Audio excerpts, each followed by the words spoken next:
ほら、ルフィ、今一緒に海賊になる仲間を探してるんだ。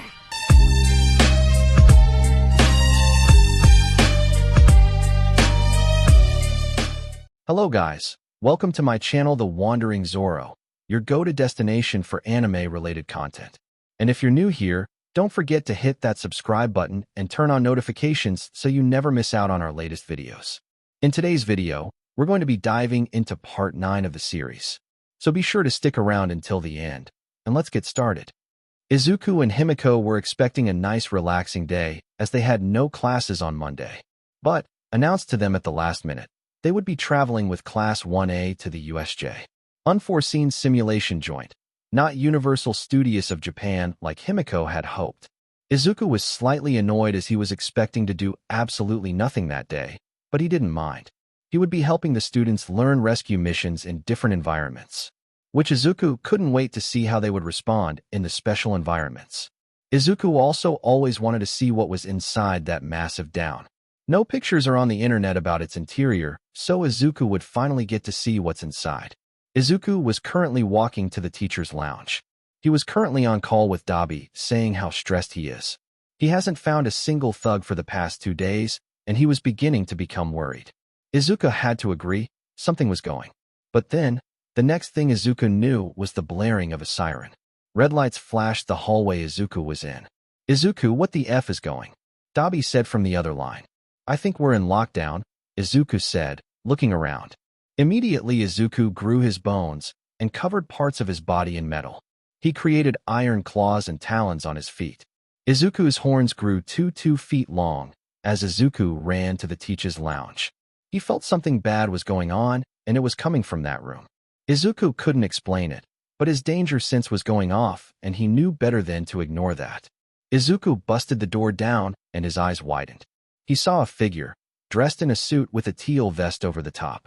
His body was completely mist, a deep royal purple that flowed away from his body.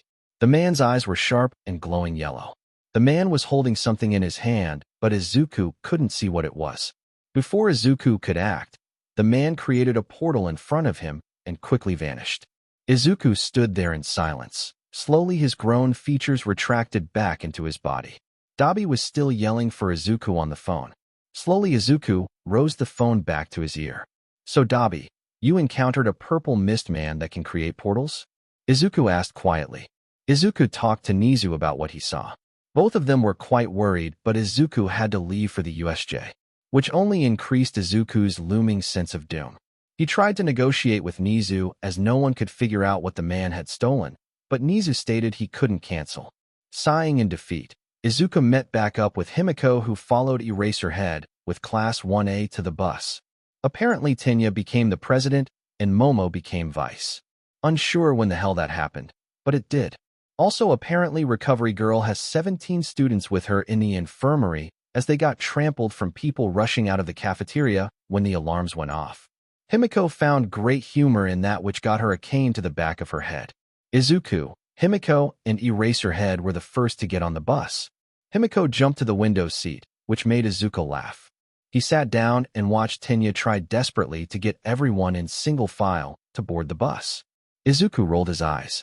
Eventually, everyone had boarded and the bus was off. Izuku looked around and softly listened to the conversations around him. Eraserhead, on the other hand, was doing his damn best to ignore his class, zipping up his sleeping bag and covering himself fully. It made Izuku snicker. Himiko had taken a nap as she became tired again. Talking about flashy quirks, Bakubro definitely takes the cake. "Mine's just this hardening quirk, nothing special," Ijiro said. Izuku was about to speak up to tell Ijiro that wasn't true, but the person sitting next to him beat him. "Boy, Hammerhead, quirks being flashy don't mean SHD. You're strong, and basing that strength on something like what would gain attention is dumb. Edshot mostly works at night. Mariko is just a rabbit and held the BLD wild. Wild PP Cats were ranked 32 for a bit despite only one of their members even remotely having a flashy quirk. It's how you make your quirk work, dipshit," Katsuki huffed, elbowing the redhead. "Wow. Thanks, Bakugo," Ijiro smiled, obviously not expecting that reaction from the hothead. "Wow, Bakugo, nice speech. But he does have the point of you having an extremely flashy quirk. You're going to gather attention from across the city, Mina pointed out. Katsuki scoffed and rolled his eyes. But Bakugo has a point, Izuku said, deciding to speak up. The class all turned to him. Most flashy quirks have trouble with not harming citizens. Take Endeavor, for example, who has the highest mortality rate with civilians than the entire top 10 combined. Take out All Might's then with the rest. You'd have to triple it to get it close to Endeavor's number. Kirishima wouldn't have that problem, and he'd still be an extremely successful hero, Izuku said. Thanks, Sensei. Ijiro shouted back from the compliment. The class all nodded their heads with what Izuku had just said, agreeing with him. Excuse me, Sensei, but I have a question, Tsuyu asked, putting a finger on her chin. Izuku smiled and nodded his head. Of course, Azui, Izuku said. Is your quirk really allow you to just take quirks? Is there consequences for you or the person who you took them from? Tsuyu asked. Izuku just shrugged. Well, they become quirkless and I gain a quirk. After that, nothing else happens. But I only take quirks from people who only use it to harm others. I have given some back to people who were misusing them. Quirks are gifts, but also not a requirement. Having a not as powerful one compared to yours, or not having one at all, doesn't make that person weak or useless. It just means they do things differently, Izuku said. Ugh, enough chit-chat, off the bus. We're here, Eraserhead groaned as he slipped out of his sleeping bag. Izuku nodded his head and turned to Himiko. He nudged her awake and proceeded to get off the bus. The class filtered after the teachers, and they all ogled and admired the huge dome building of the USJ. Hold your need to praise. Wait till you see the inside, Eraserhead said, walking over to the massive door with everyone in tow behind him. The door to the USJ opened, and everyone let out a gasp, including Izuku and Himiko. The USJ looked even bigger on the inside than it did on the outside. There were another 2 domes visible from just the entrance of the building alone. One was red while the other was a deep blue. Right to the left of the building was what looked like a small city that was in ruins as pieces of buildings had fallen off or crumbled to the floor. There was a massive lake off to the right of the USJ. Izuku smiled in wonder as he looked at everything. It was better than what he ever imagined it would be. He looked around for someone as there was supposed to be one final person accompanying them. His search was interrupted by a squeal of pure happiness. Izuku and the rest of the class all turned to Ochako, who was pointing down the stairs. Izuku followed her gaze and smiled. It was 13, the space hero. Ochako hopped over to Katsuki and grabbed his arm, squeezing it tight. Katsuki tensed at the contact, making a point to himself to not turn to the girl, happily squeezing his arm. Oh my goodness, it's 13. They're my favorite hero, and we're going to be taught by them. I'm so excited, Ochako said with stars in her eyes, shaking Katsuki's arms. Katsuki grunted and stiffly nodded his head. He heard some stifling laughs, and Katsuki sent glares over to Mina and Toru. Yeah, that's awesome, Katsuki said gruffly. The class all walked down the stairs where 13 was waiting for them. Izuku, Himiko, and Eraserhead walked over to them as they were also the teachers/supervisors. Izuku walked slightly past them and looked over the nearby ledge. He wonders why that was there, but didn't question it. He wasn't an architect. But that ledge, he couldn't shake the feeling of the looming sense of terror. Something was going to happen, and he was on edge. Hello, students of UA. I am the Rescue Hero 13, and I am here to teach you about rescue scenarios. As a hero, you'll have to do many grueling tasks. Fighting villains, discovering and busting large crime rings and organizations, and handling traumatized civilians. But something that you will all encounter much more common than you would hope are rescue operations. Your main job as a hero is to protect the public, and if you are reckless, you could hurt the people you are trying to save. Your quirks are not just tools, they are also very dangerous weapons. Take my quirk for example, Black Hole. I can absorb and pull away debris and rubble to help free people pinned underneath them, but it can very easily kill another person if I let it or lose focus on my task for even a moment. That would be the end of someone who I could have saved. That is why we are here to teach you, to make sure these things do not happen and that you are aware of that, 13 said, finally ending their monologue. Izuku was super impressed with their speech, gaining him a lot of respect for the hero. Class 1 started to clap in applause for the hero, and Izuku honed in. Katsuki took that speech closer to heart than the others.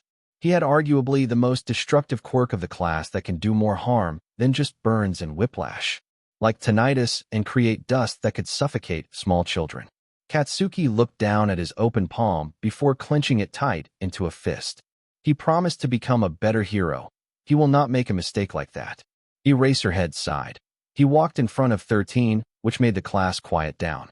He reached up and pulled his scarf down so he could talk clearly. All right, brats, separate into groups, and we'll explain what's about to happen, Eraserhead said in a tired voice. Are fake villains a part of this as well? Ijiro asked. Eraserhead, Himiko's 13th, and Izuku's eyes widened at the redhead's statement. He was looking down the ledge. The four heroes, almost ran to the ledge and looked down. Izuku's breath hitched when he saw the purple misty portal again. His danger sense was correct yet again. Villains were attacking the USJ. Carmilla, 13, protect the students. Hope and I will hold them off, Eraserhead said. His hair flew up, and his eyes brightened with a dangerous red glow. With no hesitation, Eraserhead hopped down. Izuku activated Heavy Skeleton and grew in size, creating metal blades shifting onto his arms. He looked back to Himiko, who gave him a bright smile and winked. Izuku smiled back before hopping down to assist Eraserhead. Himiko turned back to the class, 13 already reaching the front. Everyone follow me. We need to get out fast, 13 shouted, and started climbing up the stairs with everyone following suit. They reached the top and booked it for the exit, only to be thwarted by a portal. The group all skidded to a stop as a figure made entirely of a deep purple mist appeared before them, their size monstrously towering over the class. Greetings, children. I am Kurogiri, and we are the League of Villains. We've come to take back something that belongs to my MS-tar, Kurogiri spoke in an emotionless voice. It sounded distorted and sent chills down the students' spines. Himiko already knew that the original All for One may be after Izuku, and this is only confirming her worry. League of Villains, that's the most childish name I've ever heard. Your sensei a baby or something? Himiko growled with a feral grin, moving into the front of the class. She converted her BLD into two large katanas with a little bit of her BLD smeared over it that could be electrified. Kurogiri's glowing yellow eyes narrowed down at Himiko's figure. Carmilla, the beloved of Hope. It would bring him joy to see your suffer as well once we kill Hope, Kurogiri spoke. At those words, Katsuki, Ijiro, and Himiko charged forward at Kurogiri. Like we'd let that happen, Katsuki shouted, blasting himself to Kurogiri. But he, along with Ijiro and Himiko, phased through him. Yes, you may be children, but you are a batch of golden eggs, Kurogiri spoke, but at those words, he started to increase to an even bigger size. 13 pushed in front of everyone. They pointed their finger out at Kurogiri, and a small cap popped down. Everyone get behind me, 13 yelled, activating their quirk. The mist of Kurogiri started to be pulled into 13's finger, but Kurogiri didn't seem bothered. 13, you are an excellent rescue hero, but maybe you should stick to that, Kurogiri spoke in a sinister tone. Momo suddenly realized something. If that man could create portals, couldn't he? She then saw the man do exactly that. 13 shut off your quirk. She yelled, but it was too late. 13's back was being consumed by their own quirk. 13 dropped to the ground, face down in the dirt. 13, Ochako yelled. Kurogiri hummed, which seemed to sound like he was satisfied. Well, now that's taken care of. Now I can perform my part in this play, Kurogiri spoke in a dark tone. Darkness quickly consumed the area with the students starting to scream in panic. The faster students, such as Tinya and Mina, as well Himiko, managed to avoid the attack. Once Kurogiri had returned to his regular size, he noticed he had failed to teleport those three. He hummed as he looked around him. Guess my job is not over yet, he said. Himiko charged at Kurogiri again, electrifying her blades. She swiped at the mist man, but he dodged. He created a portal in front of her, intending to catch her running into it, but Himiko easily dodged, performing a flip over it. She ran over in front of Tinya and Mina, the two escapees, and crouched in front of them in a defensive stance. Ida, you need to get out of here and get help, Himiko commanded. Tinya shook his head. I can't leave you here in good conscience, he firmly disagreed. Himiko growled as she pushed the two away to avoid a portal that was created beneath them. What would be worse for your conscience, running to save your classmates or doing nothing and letting them die? Himiko accused angrily. Tenya flinched at the harshness of Himiko's words as she flung fire at Kurogiri. You know it isn't wise to speak about your plan with the enemy nearby, Kurogiri spoke with mild amusement. It doesn't matter. Get out of here, Ida, Himiko shouted. More portals appeared around Kurogiri as he stared threateningly at the trio. And how do you suppose he will make it to the exit? He asked with narrowed eyes. The group paused and thought for a moment before Mina smiled smugly. She nudged Tenya and pointed away from Kurogiri. I can make a new exit, she said.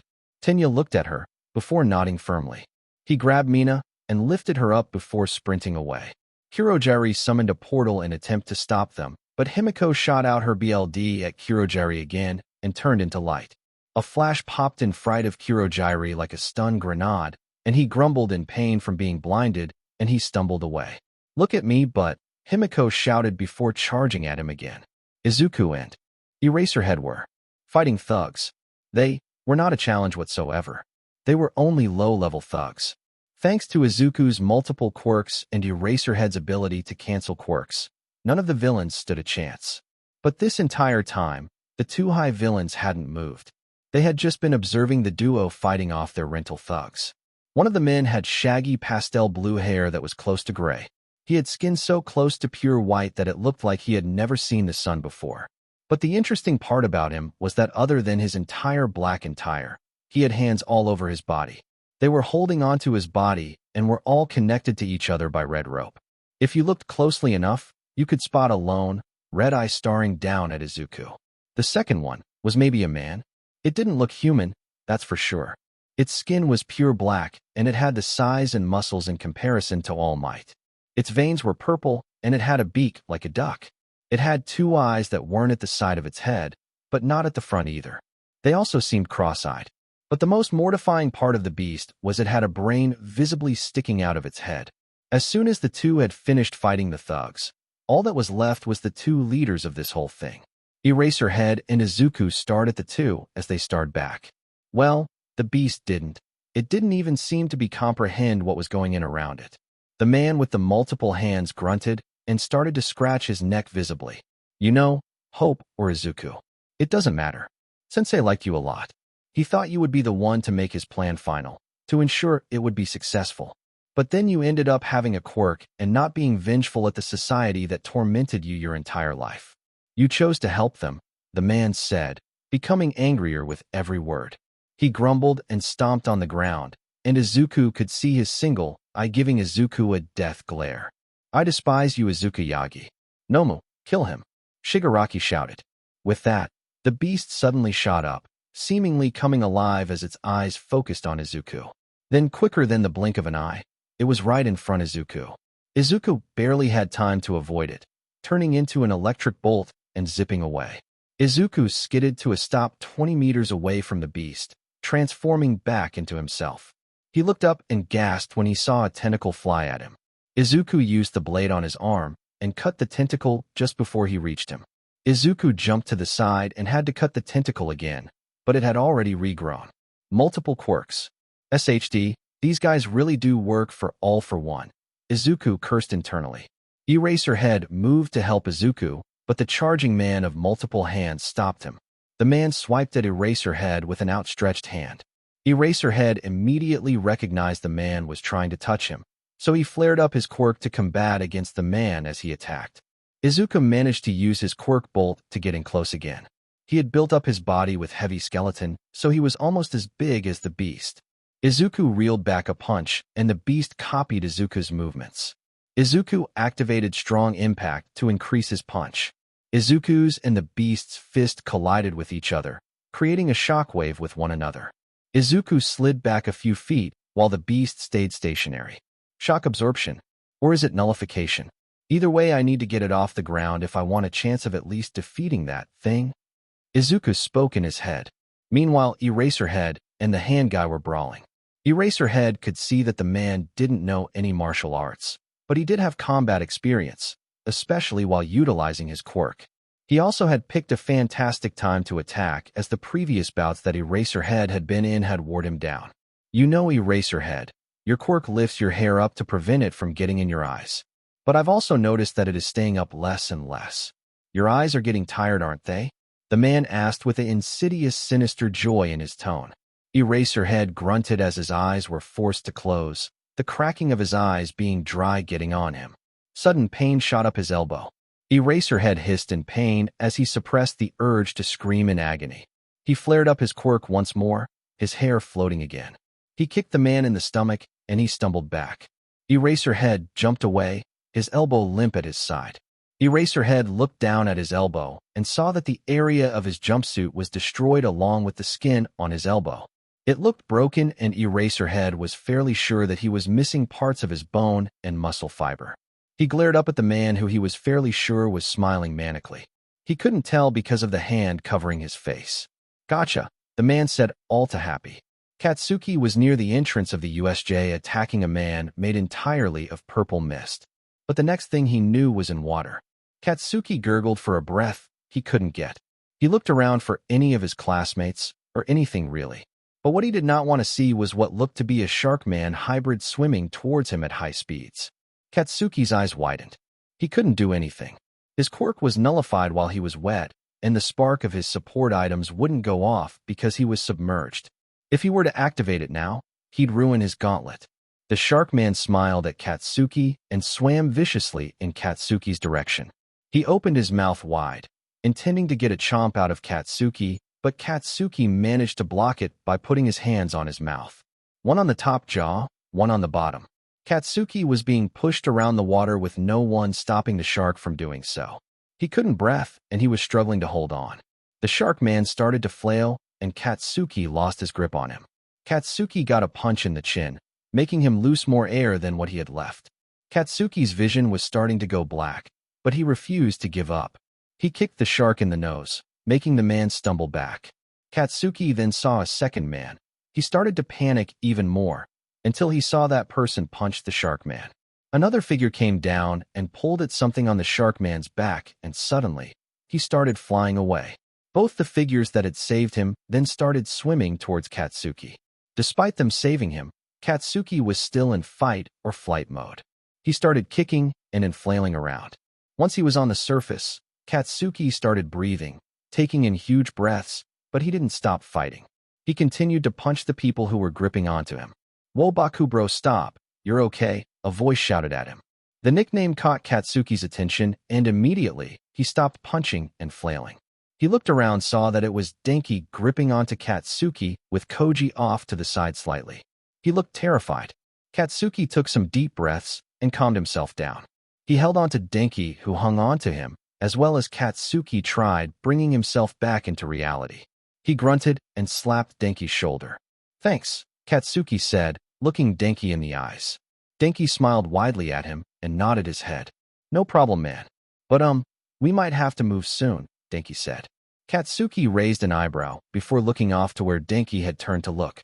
At least 20 more villains were swimming towards the three at high speeds. Katsuki growled as he faced them.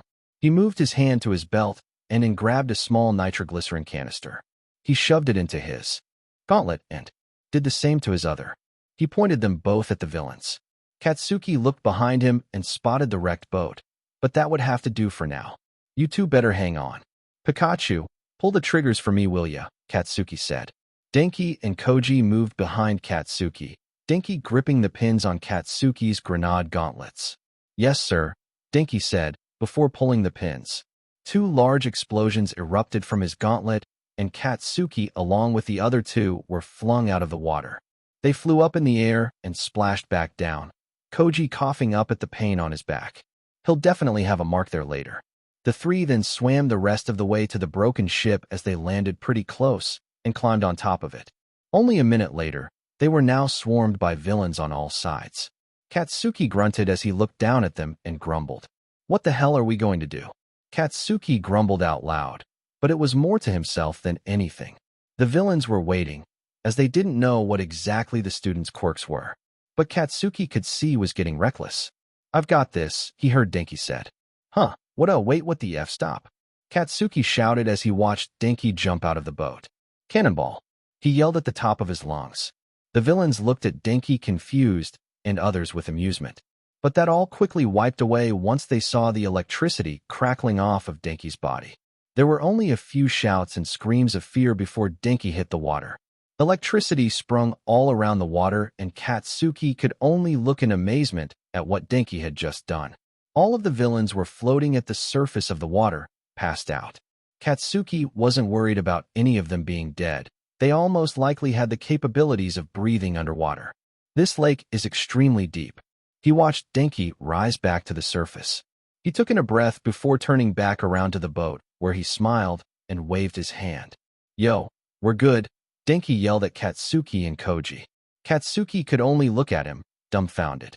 "How the hell aren't you, stupid?" Katsuki said, pausing as he struggled to find the word. "I'm a human conductor. I don't lose that many brain cells if I release in water, as I absorb a lot of it back up," Denki said happily. Katsuki rolled his eyes. He then turned to Koji. "Hey Zu-song, help me find some boats or something. This ship has got to have some rafts or something," Katsuki said, turning around and stalking away. Koji only timidly nodded in response. Katsuki and Koji went looking around the boat. Koji was able to spot a non-broken escape boat and lead Katsuki to it. They pushed the boat into the water, and Denki swam over to them. He gasped as he got onto the boat. He frowned when he looked at it. "I don't think we can all fit in this. Is there a second one?" Denki asked. Katsuki turned to Koji, who only sheepishly shook his head. Katsuki grunted and gave a stiff nod, looking around. He spotted a lifesaver nearby and some rope. He walked over and grabbed them before turning around. He walked back to the boat and tied the rope to the lifesaver before passing it to Koji. "Sorry, mate, you're gonna have to hang on." "Pikachu, get in. We rowing," Katsuki said. Both other boys nodded in response. Denki climbed into the boat, getting behind Katsuki. Koji sat in the lifesaver, slightly nervous, but he didn't hesitate. Katsuki and Denki grabbed an oar and started rowing to shore. "I hope everyone else is doing okay," Denki said as they started rowing. Mashareo was currently sat behind a bush, watching as 3 villains walked by him. Rikito was also there, but he was unconscious next to Mashareo. Well, not unconscious really as in knocked out. He is asleep as of a result from his quirk's drawbacks. He and Mashareo had been teleported to the landslide zone. The two fought off a few villains, but one of them had a quirk that turned their arms into blades. They cut 2 deep gashes into Mashareo's tail, and he has a hole in his left hand. Then a landslide happened, followed by several villains. Rikito activated his quirk and destroyed all of the flying rocks tumbling towards him while Mashareo took cover. He then easily defeated all of the villains, but he soon passed out from exhaustion. Now Mashareo was hiding from the few remaining roaming villains as he didn't have the strength to fight them. Rikito made slight gurgling sounds, and Mashareo started to panic. Rikito had been snoring, and it had been only getting louder. Mashareo turned his head to Rikito and looked down at his sleep-dead figure. "Please, Sato, stop snoring," Mashareo pleaded desperately to the boy who was not listening. Aijiro let out a yell as he used every last strength he had to punch the villain in the face. They were wearing camo and had a white mask over their face. They had an electrical quirk, and they had badly shocked him and Hanta. The only reason that Aijiro was still standing was because of his hardening quirk, which somehow protected him. The villain dropped to the ground, unconscious. Aijiro was breathing. He looked down at the villain. He then looked around and looked at all of the other unconscious villains on the ground, either taped to the ground or stuck together. Aijiro and Hanta was teleported to the mountain zone and struggled to move around. Aijiro slipped down the mountain and only ended up okay, thanks to his quirk. Hanta got down okay, and together they were able to take down most villains. Until this one came along. Both Hanta and Aijiro were sporting bad electrical burns. The electricity was also enough to render Hanta unconscious. Aijiro was still standing, but he felt his muscles seize up from time to time. He huffed as he walked over to Hanta and picked him up in a fireman hold and started descending down the mountain. Mizo was on the ground. Holding the man, they were fighting on the ground with large breaths. He was 8 feet tall, and his entire skin was made of cement. Mizo's arms were bruised so badly from this man that they were bright purple. Kyoko was sitting up against the wall, tears streaming down her face. She held her right hand that had her fingers bent 90 degrees backwards. She bit her tongue, preventing any squeals of pain to leave her mouth. Toru had taken down a rat man, the one who led the cement villain to the trio. She tied him up and got up and immediately cringed at the sight of both of her classmates severely injured. She walked over and put her gloves and shoes back on so she is at least somewhat visible. Mizo, Kyoka, and Toru had been teleported to the windstorm zone. The trio were all incredibly wet and had to fight off a duo of villains with ice-related quirks. Kyoka absolutely destroyed the ice that was created with her heartbeat thanks to some support items. But they still needed to escape. Mizo grabbed the two girls and scaled the buildings by extending his tentacle-like arms. He climbed the buildings, but still had to find shelter. Villains were still out and about looking for them. But now that there was a giant hole in the building they were hiding in, they had to leave quick. Toru walked to the hole and looked up and gasped when she saw a horde of villains coming their way. "Guys, we need to leave now," she shouted at her classmates. Mizo grunted as he forced himself up and he walked to the hole. His eyes widened in shock at the mass of villains quickly approaching them. With no time to hesitate, Mizo grabbed Toru with arm. He then turned to the crying Kyoka and extended out his arms to grab her. He picked them both up with ease before sprinting out of the building as fast as he could. "Look, there they are," a villain shouted, and a chorus of yells from the villains followed up from it. Knives flew at them, but Kyoka blasted them away with her speakers connected to her boots. "Run, Shoji, run," Toru screamed. She was terrified. Having considered stopping, Mizo answered as he continued to race away. Fumikage wailed as he dropped to his knees.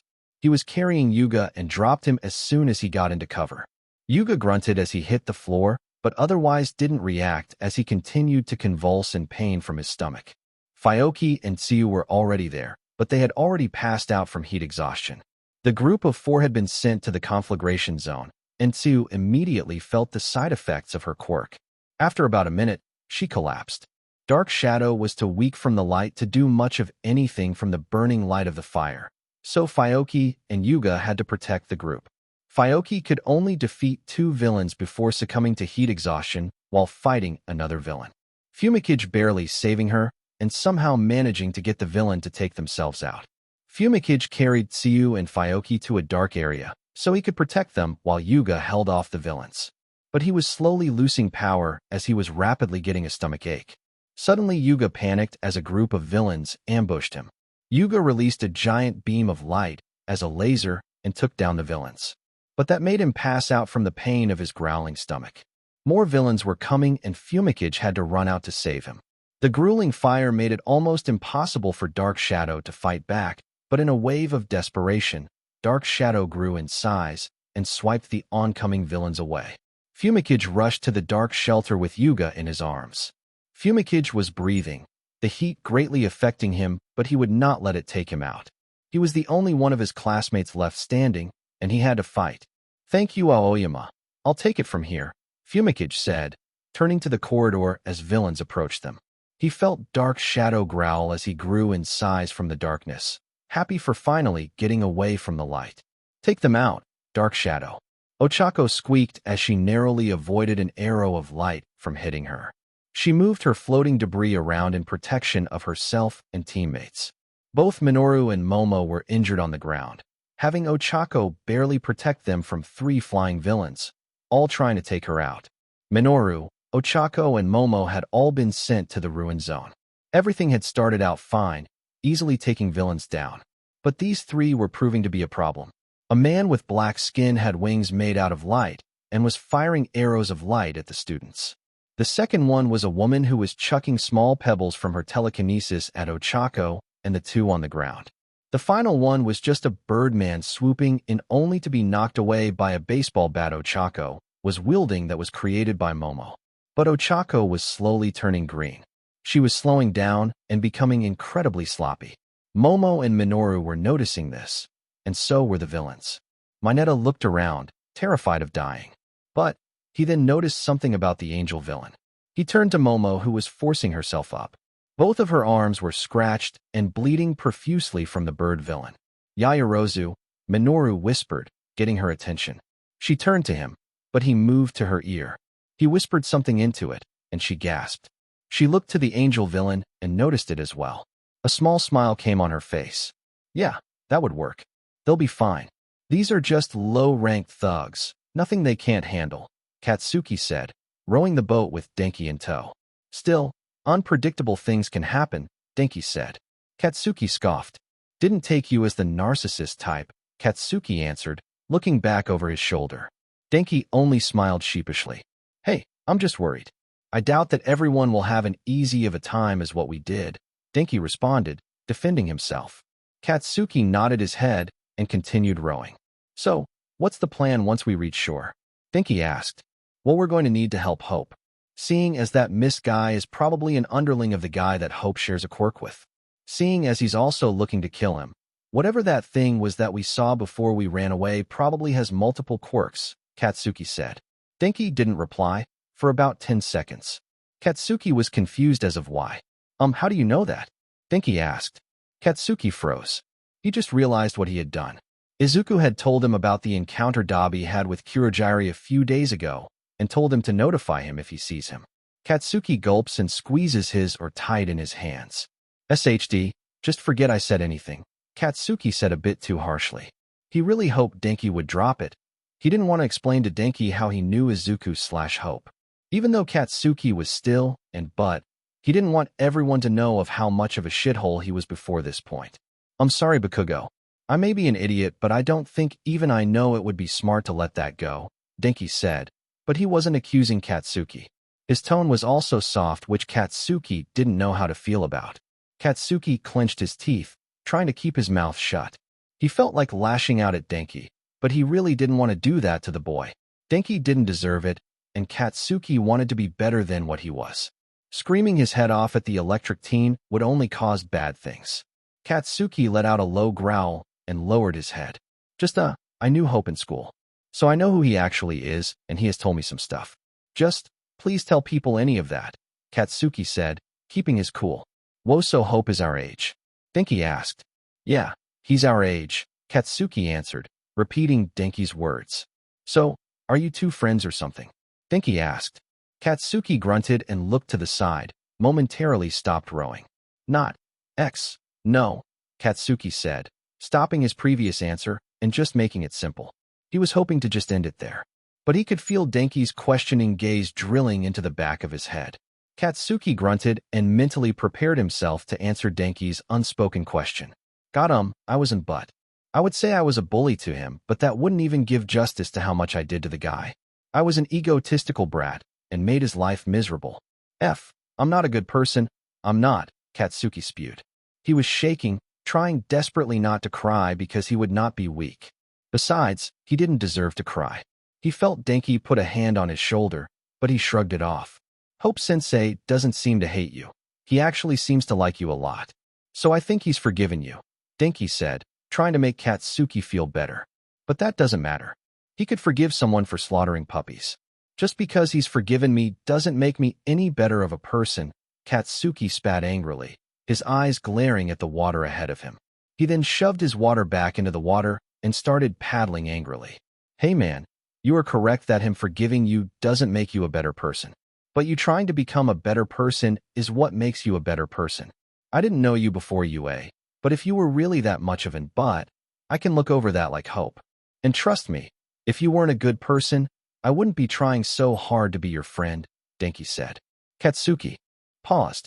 He looked back at Denki, who gave him a blinding smile.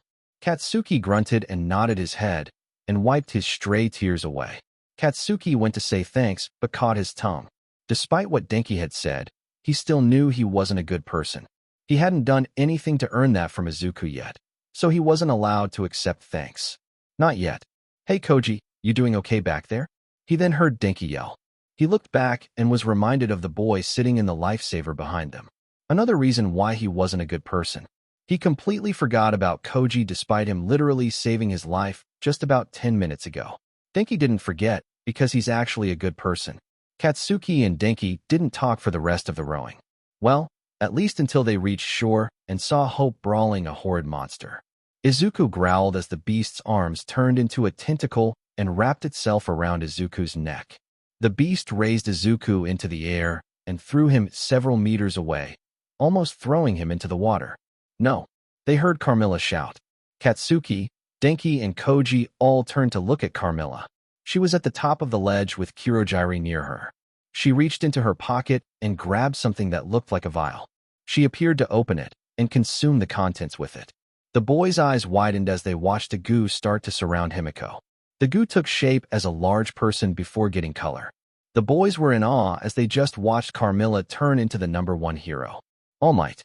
Katsuki, however, recovered quicker than the two as he knew that Himiko had the capabilities of doing that. All Might / Carmilla charged at the beast as it slowly approached Izuku and punched it. The beast caught the fist, but Himiko was not deterred and punched again and again and again. The beast tried to counter, but Himiko blocked its punches while wailing on the beast. However, it didn't seem to be hurting it. Whoa, how the hell did she do that? Denki said in complete shock. That's her original quirk. She can turn into another person by drinking their BLD. The quirk you've been seeing her use was given to her by Hope, Katsuki said. Denki nodded his head, obviously impressed. Hey Koda, don't tell anyone that, hey? Denki asked with a smile, nudging the boy next to him. Katsuki swore under his breath. How did he forget about the silent boy again? Eraserhead slung the man he now knew as Shigaraki to the ground with his capture weapon. Shigaraki grunted as he hit the ground. He moved his hand around and gripped the scarf that was holding him, disintegrating it. Eraserhead flashed his quirk up to stop the disintegrating his scarf fully, but he could only do it for a quick moment as his eyes were heavily blurred. Shigaraki pushed himself up and turned to Eraserhead, who was positioning his injured arm away from Shigaraki. Shigaraki growled at Eraserhead and grabbed his shoulder. Eraserhead couldn't stop the smile when he realized his arm was limp at his side. He had dislocated his shoulder. But that smug success didn't last long as the mist figure appeared next to Shigaraki. Shigaraki, I regret to inform you, but 2 students escaped. Reinforcements will be arriving in a few minutes, Hirojiri explained. Shigaraki squealed in displeasure and stomped his foot on the ground in anger. Damn it, Hirojiri. If you weren't our getaway, I'd turn you to dust, he spat. His eyes then widened. Wait, when the hell did All Might get here? Shigaraki shouted, becoming even angrier. That is not All Might. That is Carmilla, who has turned herself into All Might to combat Nomo. Don't fear, she seems to be loosing, Hirojiri stated. Eraserhead took a step back, allowing himself to be forgotten for the time being. He moved his goggles away from his eyes and wiped them so he could see clearer. Hirojiri was right. Himiko and All Might's may be blocking and landing way more hits than Nomo, but her hits weren't damaging the thing. Izuku groaned as he pushed himself up. He shifted his bones once more as he watched who he presumed was Himiko fighting the beast. Hope, wait. He heard a voice yell behind him. Izuku looked behind him to see Katsuki running over to him with Denki and Koji pushing themselves out of the water. He looked up at Katsuki and looked at him in the eye. He could see worry in his eyes and also fiery determination. How can we help? Katsuki asked. Izuku thought for a moment before sighing and shaking his head. You can't, Bakugo. That thing has multiple quirks. It seems to only be able to operate because of these quirks. I would be able to defeat it if I could get it to stay still for a second. But it has shock absorption, the ability to regenerate almost instantly, even lost limbs. It's also brain dead, so no aversion tactics or the ability to stun it will affect it. You can't help me, Bakugo, but you can help your classmates, Izuku said before turning back and shifting into an electric bolt. Denki and Koji ran up to Katsuki, who clenched his fists and bit his lip in frustration. He felt useless. Katsuki, Denki, and Koji went to help Eraserhead fight Shigaraki, but Hirojiri just ended up teleporting them away. The 4 could only then watch the fight, Denki and Katsuki on his feet, while Eraserhead was laying down. Koji kneeling next to him, trying to help. They're losing, Katsuki said angrily, watching the Nomu throw All Might / Carmilla into the air with zero care, so it could attack Izuku. And we can't do anything, Katsuki said angrily. He was squeezing his fists and they were shaking in rage. Denki stood next to him. He was thinking, observing the fight. I think I could do something, Denki said. Katsuki gruffed out a huff and turned his head slightly so he could see Denki. How would you do that? Katsuki asked, keeping his fury down as much as he can. Hope said he just needed to have the beast stop moving for even a moment. I could paralyze it. Even if it can heal from that, it would still give Hope Sensei enough time, Denki replied. You can't do that, it is way too risky. You'd die, Katsuki said, fully turning to Denki. Denki looked back at him. So will they if we don't do anything? Dinky said, pointing his finger at the fight. As Dinky said that, Carmilla was slapped away and slammed into the wall. She screamed, in her voice, not All Might. The goop slid off of her as she dropped off of the wall onto the ground. Her naked body only covered by the strange goop. Katsuki looked over to her and could only look at that in fear. He looked back at the fight and saw Izuku, not fighting, just trying to save a life. Katsuki grunted, looking back at Denki, who looked scared, terrified even but determined nonetheless. Katsuki raised his gauntlet and put his other hand on the pin. Then I'll give you cover, Katsuki said. Izuku was on the ground, coughing up BLD. He had overused heavy skeleton, fat inflammation, and tentacles. He had no other tools, no other abilities to stall out this fight. Even if he turned into an electric bolt to escape, the Nomu would catch him as he detransformed and kill him.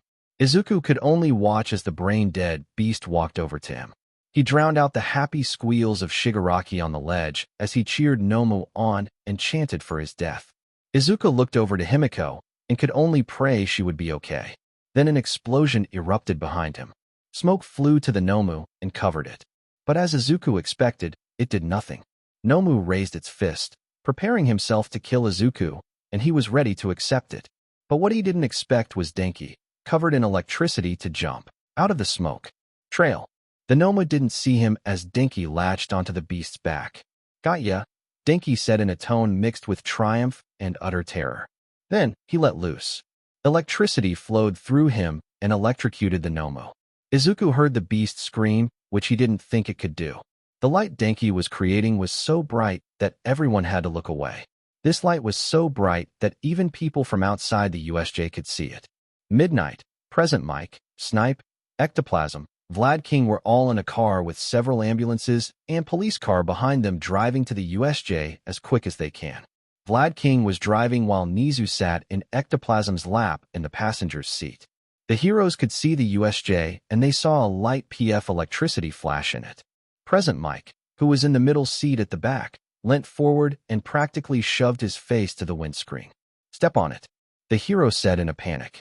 Vlad King grumbled and put the car into fourth gear and slammed the pedal all the way down, going as fast as they can.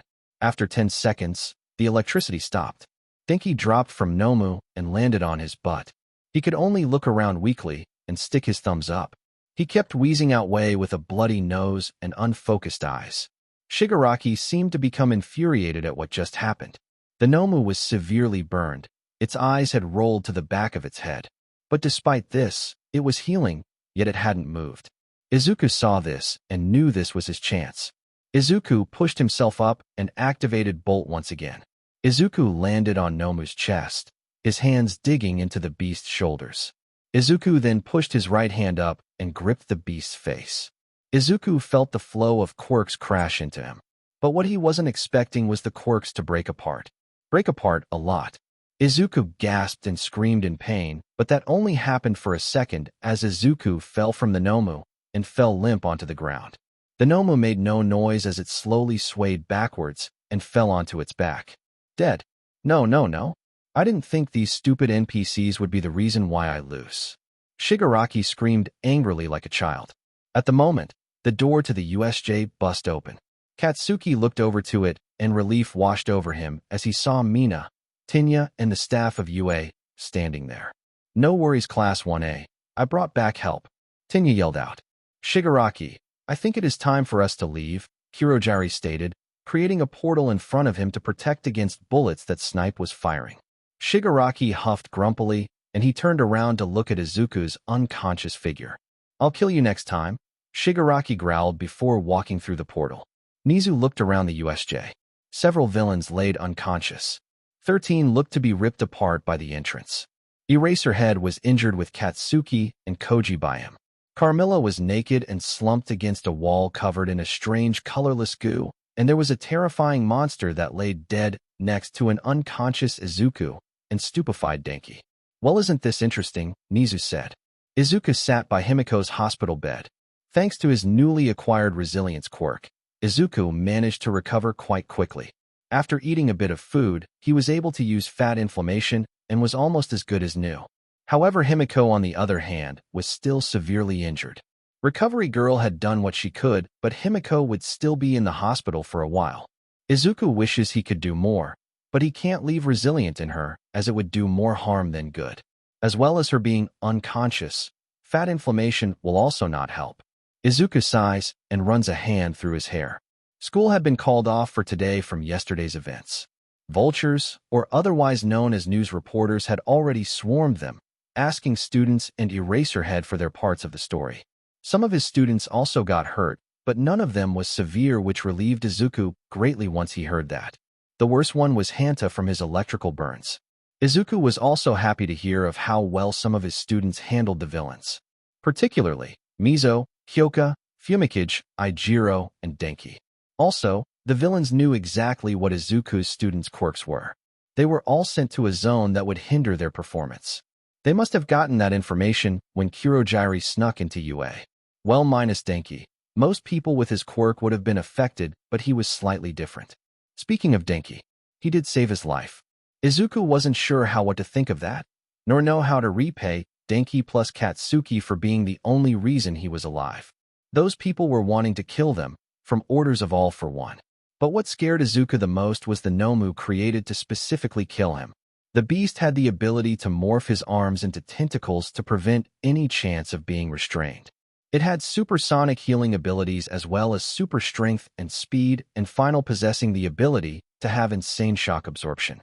The beast was designed to have the ability to be invincible as well as the ability to keep moving.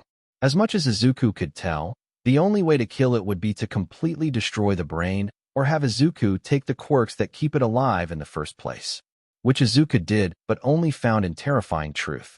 That Nomu, that creature, whatever it was before becoming All for One's puppet, possessed exactly 100 quirks. The beast had 41 strength quirks, 20 speed quirks, 32 regenerative quirks, 5 shock absorption quirks, a tentacle quirk, and finally a mind wash quirk. But what was incredible was the fact that all of those multiple quirks that had the same purpose were combined together. That must be the reason that Beast could still operate. Having more than one quirk could break. The Nomu was obviously modified to be able to hold more, but it still wouldn't have been able to hold all of those quirks unless they were combined. Izuku tried combining them back, but he could only have 2 combined.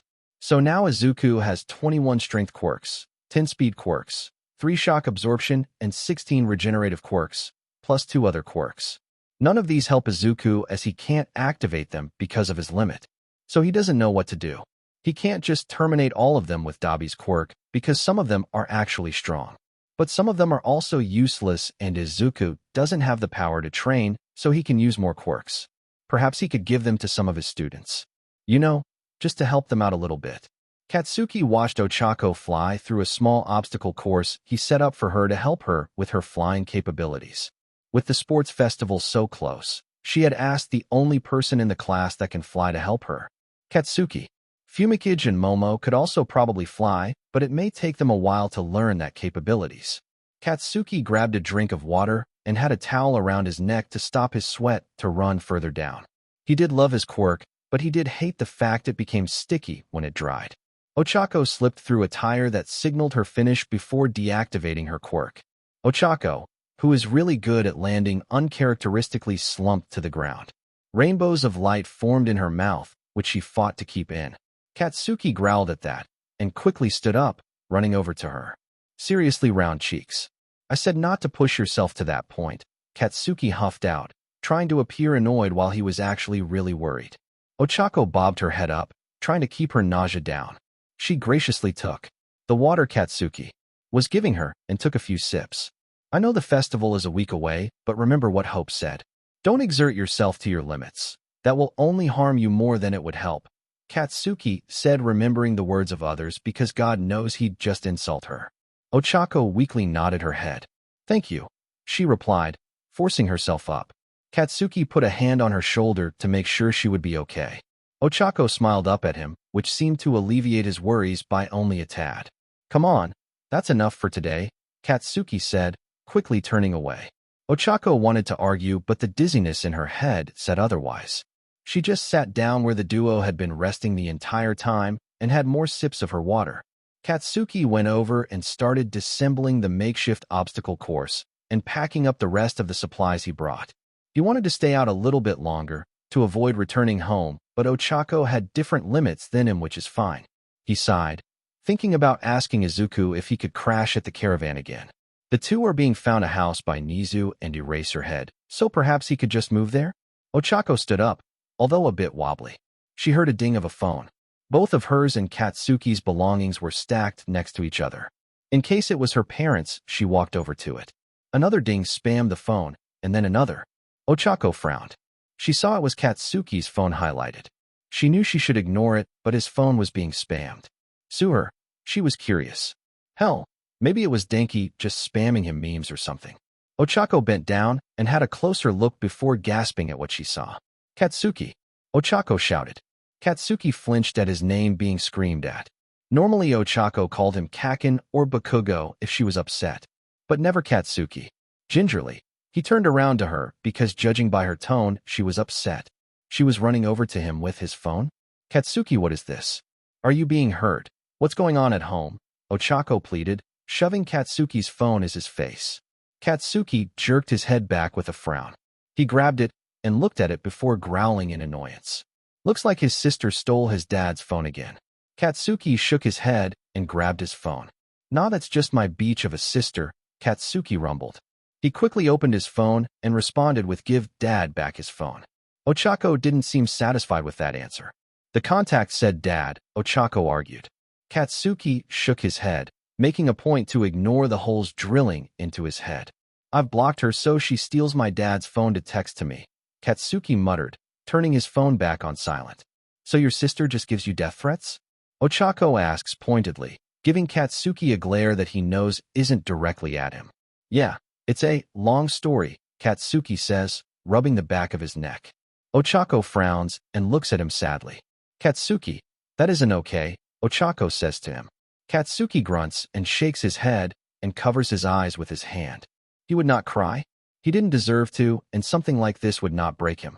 Yeah, I know.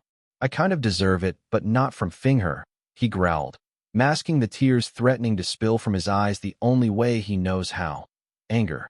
Why would you deserve that? Ochako accused, not fazed by Katsuki's tone or actions in the slightest. Katsuki silently cursed his mouth again, saying things that come to mind first without thinking. It's a habit he can't seem to shake, and it's pissing him off. Katsuki is yelling at his mind to shut up. It stopped telling him to yell at Ochako, to tell her to F off. He was fighting the urge to pop out explosions from his frustration. Katsuki seethed out a breath and fought the urge to stomp, to hit something. When Ochako gingerly placed her hand on his shoulder, he fought his instant reaction to slap it away. He didn't want to hurt her, but he was then surprised when she pulled him into a hard. She pulled him in hard and gripped him tight. He felt circles were being rubbed into his back and froze at this unfamiliar position and circumstance. It's okay to cry sometimes, you know, Ochako said. Katsuki didn't move, but he did put an arm around Ochako because it felt right. The touch felt weird, and it was something he was unfamiliar with. When was the last time Katsuki was hugged? Trying to remember, Katsuki doesn't even think he was hugged before the whole Izuku fiasco went down. Do you want to go home? Ochako asked. Katsuki scoffs and hisses at those words. Not really, he grumbled. You can come to my house then, Ochako replies with little care to her words. Katsuki pauses for a second before resuming. He looks down at Ochako with shock on his face and removes himself from the hug. What? No, I couldn't do that. Especially your folks, Katsuki says, his face rising in heat. No, I insist. You don't have to worry about my parents either. I live on my own because my parents don't live close enough to UA, Ochako said with a fierce determination. Katsuki continued to argue with her for a bit before eventually giving up, and he thought he was stubborn. The two then started walking to Ochako's apartment. Katsuki with a slight scowl on his face.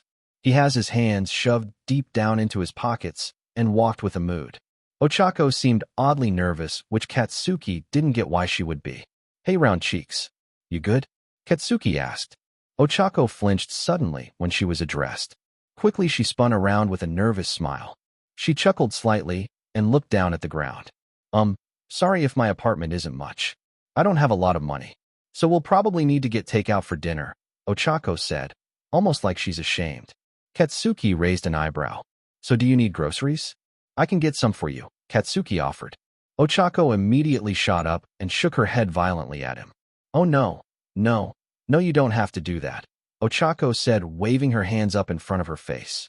Katsuki frowned disapprovingly at her and shook his head. He walked forward and grabbed her wrist and started dragging her to a shop. Yeah, I do. If you insist on me spending a night in your apartment, I can insist on getting you some groceries to make up for it, Katsuki said, smirking when he saw Ochako's pouting face. It was Monday, and Izuku was excited for the day. Himiko was all better, and the press had finally calmed down. Not that they were a problem for Izuku or Himiko, as no one knows that they work at UA, but still. Izuku was called to Nizu for something urgent, which did scare the teen a bit, but it was probably just a question Nizu wanted an answer to. Izuku also had to make a quick pit stop. Izuku went into Class 1C while it was vacant. Present Mike is the homeroom teacher of this class, so Izuku knows where the seat of the individual he was looking for.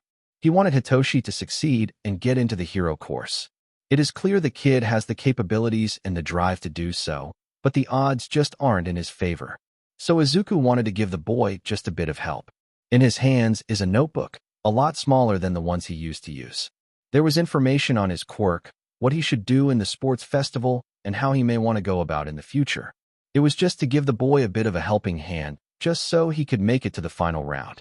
Izuku placed the book on his desk before promptly leaving to find Nizu. Izuku walks around the building for a bit before reaching the principal's door. Izuku just walks in as the door opens, as he knows Nizu would do. Izuku sees the chimera creature sitting in his chair. He was drinking a cup of tea. Nizu sighs when Izuku enters and sets his tea down. The stern expression on Nizu's face does have Izuku worried. He knows Nizu to be over the top and jovial, even when he isn't supposed to be, because the rat is a SDSD. He had never actually seen Nizu not with a smile. It didn't feel right, and suddenly Izuku could feel that his good day had been washed away. Nizu then pointed to the seat on the other side of his desk. Take a seat, Izuku. You're not going to like this, Nizu said. Izuku gingerly nodded and took a seat, and waited to hear what Nizu needed to say. They can what? So, this was the end of Part 9 of this series. Stay tuned for next part of this series, and if you like this video, don't forget to like, share, and subscribe to our channel. Until next time.